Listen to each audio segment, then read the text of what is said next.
Hey, English major Jeff Johnson here. Good afternoon. It's afternoon to me here. I have no idea when you're going to watch this.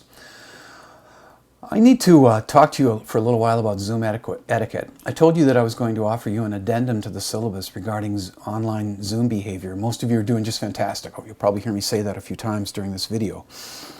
But we have one or two students in each class that are not.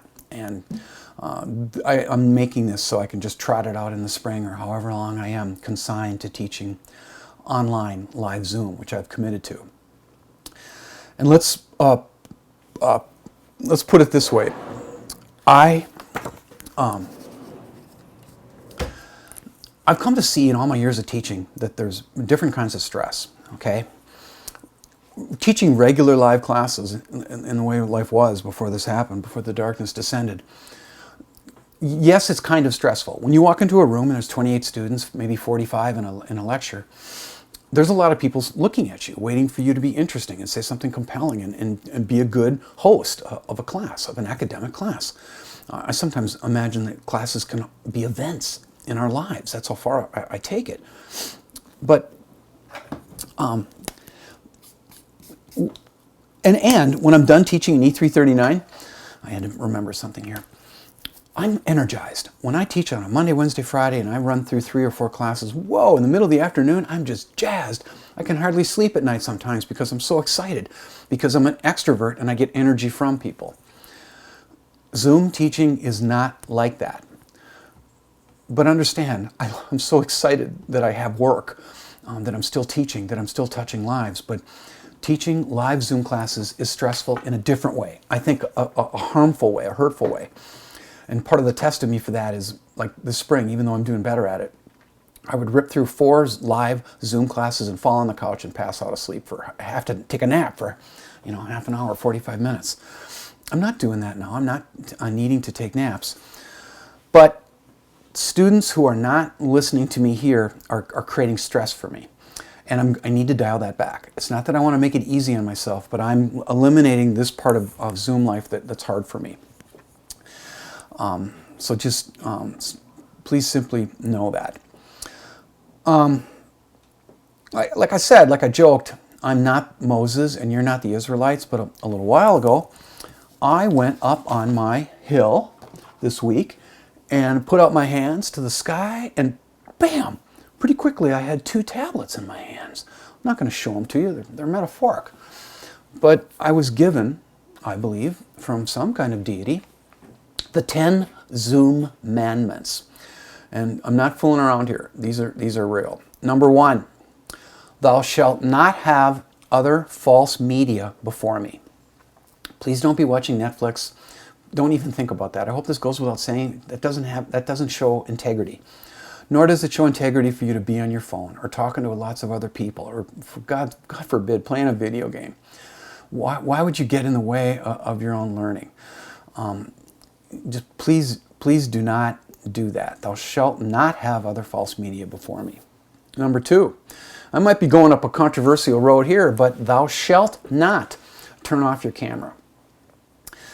Now, depending upon the culture of the school and where we are in the country, whether it's a high school or a college, there's a lot of thinking going on about this because we're all in uncharted, undiscovered territory. And earlier in the spring, I asked admin, hey, can I mandate that they have their masks on? Or their camera on? And admin was, we hardly need to go into a discussion of names. Admin was like, absolutely, you can mandate that they put their masks on. They could be doing anything. It's just a dark square. Teaching a dark square makes me stressed. I'm not having it. Now, this semester, admin has softened that attitude a little bit. Their attitude now is, well, a student might have a perfectly good reason for having their camera off.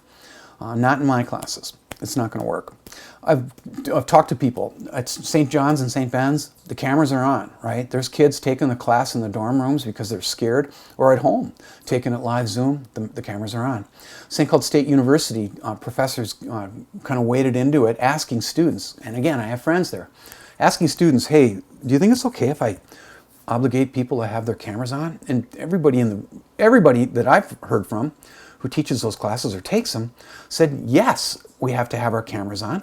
You can't attend a regular real class and then put something in front of your face like a screen. It's not going to work. Now you might say, oh, Johnson, I turned my camera off because I wasn't feeling well. Now you can say that, but I got to tell you something. I got to bring this student up. I had a student in my first year at Central Lakes College, back when I was young. I looked up one day and there was a woman coming into the classroom in an electronic wheelchair. And you might think, so what? But for me, that was an amazing moment because she was the first student I ever taught in a chair. At my old high school, they're not ADA compliant. They don't have to be because they're a private school. So you can't even attend that high school if you're in a wheelchair. And I'm trying to communicate something to you. This woman never felt well. She was a little bit older. She had a boyfriend and a child. And she had health problems that you can't even imagine. She always felt awful. But she never missed class. She was never late. She never left early. I more than once saw her that year trundling through the snow, going over snowbanks in an electronic wheelchair at 15, 20 below, smiling so she could get to that classroom. That's kind of a sad story. She got a blood infection that year and went into a coma and was in ICU. I went to the big hospital in Brainerd. I went in there. The nurses let me in. That was crazy. I talked my way into that room. Her boyfriend was sleeping on the couch, her little child sitting in a chair looking at me wide-eyed, and my student, whose name I can no longer remember, nor can I hardly summon her face clearly, but she was intubated. She was on oxygen. Machines were breathing for her. I grabbed her by the hand and I tried to pray her back, and that prayer got heard, but it didn't get answered. She went supernova, and I lost her. Remember that. Remember that, will you? If you want to tell me you don't feel well. She never felt well. Number 3, thou shalt not just show half of your face or the top of your head. I'm going to toss you from the room. You're going to be out. And I might mark you 2 or 3 times absent because it's stressful to do that. If you're only showing the top of your head or showing just the top half of your face and looking down, you're probably on your phone. You're probably doing something other than learning, which is what this is supposed to be about. Don't do that. And if you think you can have your camera off or just show the top of your head and then take it to the dean, I'll take it to the union, okay? And the mothership will dispatch lawyers from St. Paul, and it's gonna go my way, okay? Partly because I warned you ahead of time. I told you the conditions before the class started. And all of this is as binding as the syllabus. Number 4, thou shalt be well lit. Being in the shadows, if I can hardly see your face, that's a way of having your camera off now, isn't it?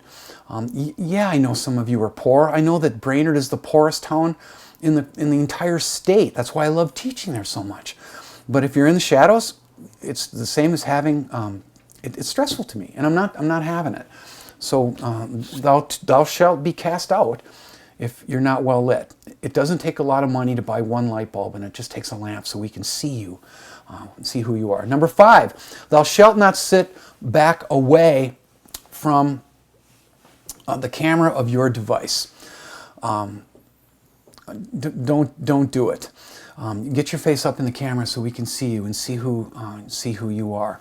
Another one, thou shalt not thou shalt not allow Bluetooth devices to mess with your janky Wi-Fi or your internet connection. I warned you that you needed to have at least decent Wi-Fi to pull this off. And some of you might not know that Bluetooth devices, like an iPhone, they can interfere with Wi-Fi. They can mess it up. So recently when I bought my wife an Epson printer, I made sure that it wasn't a wireless printer. I made sure that it was hardwired into her iMac, where she's church secretary. And your iPhone, you might think that your iPhone's not messing with you. I hope you're not sleeping with it at night, by the way, by your head, because that's going to create brain tumors, which is going to make another hard way to attend class. But here's the thing. iPhones are always grinding away, uploading to the cloud. I turned all those apps off, and you'd be surprised what this can do to a weak signal. I back up everything to hard drives now. I don't need the iCloud. So watch it. Make sure there's no Bluetooth devices making trouble. Thou shalt not attend class on your phone. Don't do it. And if you're tricking me and if you're doing that, well, you don't have again, you're having trouble with integrity. Thou shalt not leave class. Don't get up and just go. This has been happening. And like, where are they going? Did that person just go text? Is that person off making a sandwich? Getting up and leaving kind of lets us know that you have other things to do. So please, shall we not? Shall we not? Thou shalt not, number 9, thou shalt not spend too much time on chat. This is really a confusing thing to me. And at first I'm like, what, there's a chat feature? And I'm just stuck here. So I'm not, this is not like a hard no, but just kind of go easy on it. It seems to me that the classes that become most like families or communities are using chat the most. I mean, it's actually a total thing. Honors Lit this spring just went berserk with chat. And I've got my hands full with my brand new equipment and running Zoom to participate much there. So I only see the little comments as they come up. And just, I'm repeating myself, just go easy on it. Classical mythology has a running chat the minute we start up. And it's sweet. I can't cut it yet because that's where you're getting to know one another. That's where friendships are forming. I can see it. And just the other day I brought up one of the Beatles. And the next thing, when I looked at the chat at the end, because I look at the log, there was an entire conversation going on about classic rock, which is the era I'm from. We didn't know it was classic. To us, it was just rock. But there was a discussion of great bands.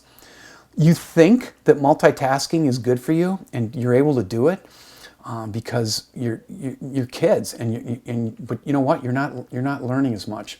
You should not try to do too many things at the same time. The research proves it just doesn't work. I'll just blur this into this one. Don't leave your place where you're taking the class. Or to put it another way, I guess I'm adding a commandment. No goose hunting during class. Thou shalt not goose hunt during class. I looked down today and I've already forgotten was that Eli? I can't even remember. All of a sudden I'm in a cornfield in one of the squares and there's a goose decoy behind and everybody's in camo. There's 4 or 5 dudes. He was obviously taking class in a cornfield between assassinating geese that were flying over. That's really distracting. It's distracting if you're hunting in a field, if you're going down the road in a car. I love whoever you were, goose hunter, but again, as the English would say, shall we not? Number 10, let's go positive.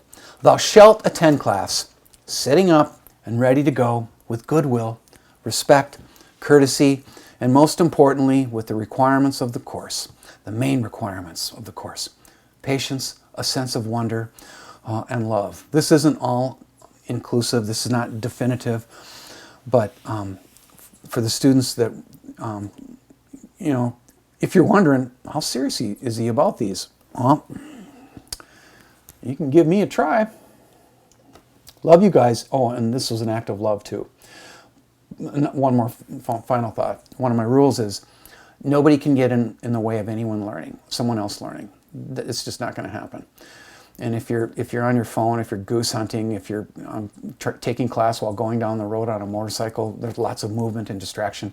You're distracting people, and it won't happen. And I know you'll work with me and collaborate as we have the best possible remote learning experiences that we can have together. I love you guys.